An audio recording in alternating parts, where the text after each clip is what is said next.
Atlantic महासागर के अंदर टाइटन के लिए एक बड़ा सर्च ऑपरेशन शुरू किया गया था। यह बेहद ही टफ टास्क था क्योंकि यह तलाश करीब 7,600 वर्ग मील में फैले समुद्र में की जा रही थी। इस काम में कमर्शियल जहाज से लेकर सबमरीन तक लगाए गए।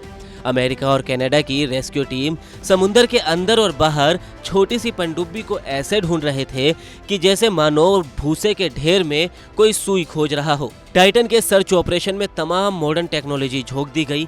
इसके लिए समुद्र में सोनार बाय मशीन भी छोड़े गए जो कि 13,000 फीट की गहराई तक मॉनिटर कर सकते हैं। सोनार बाय की मदद से पानी के अंदर चीजों को पहचाना जा सकता है और इसे अक्सर गहरे समुद्र में दुश्मनों की पनडुब्बी ढूंढने के लिए इस्तेमाल किया जाता है। टाइटन को खोजने के लिए 3 C-130 हरक्यूलिस विमान भी लगाए गए ताकि पनडुब्बी अगर समुद्र की सतह पर हो तो उसे ढूंढा जा सके। सर्च ऑपरेशन का फोकस उस जगह पर सबसे ज्यादा था जहां टाइटैनिक का मलबा पड़ा था। ये जगह कनाडा के न्यू फाउंडलैंड में सेंट जोम्स के दक्षिण में 700 किलोमीटर दूर है।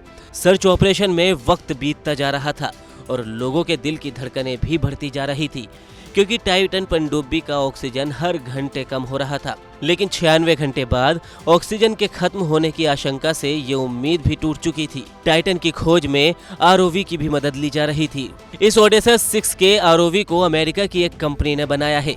ये एक रिमोट से चलने वाला व्हीकल है जो कि 19,000 फुट वर्ग की गहराई तक आसानी से जा सकता है।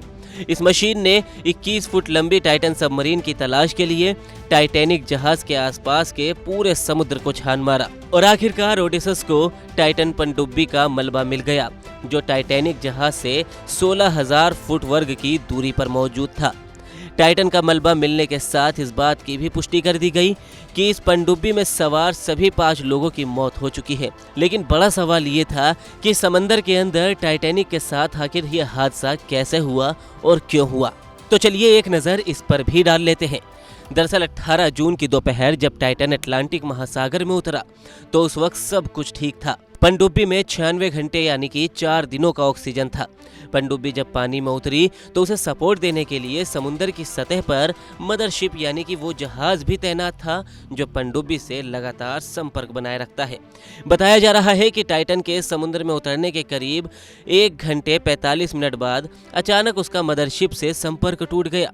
मतलब टाइटन पनडुब्बी अब समुद्र में कहाँ है और वो किस दिशा में जा रही है इसकी किसी के पास कोई जानकारी नहीं मिल रही थी। जाहिर है टाइटन पनडुब्बी अब समुद्र में भटक चुकी थी। पनडुब्बी में बैठे 5 लोग किस हाल में हैं इसका किसी को कुछ नहीं पता चल रहा था। मदरशिप के कंट्रोल रूम में बैठे लोगों के पसीने छूट रहे थे। उन्हें समझ ही नहीं आ रहा था कि अब पनडुब्बी के लोकेशन क्या है। उन्होंने कुछ घंटे तक पनडुब्बी से संपर्क कायम करने की पूरी कोशिश की लेकिन उन्हें कोई कामयाबी नहीं मिली। ये खबर समंदर से बाहर फैली तो हड़कंप सा मच गया। लापता टाइटन सुर्खियों में आ गया।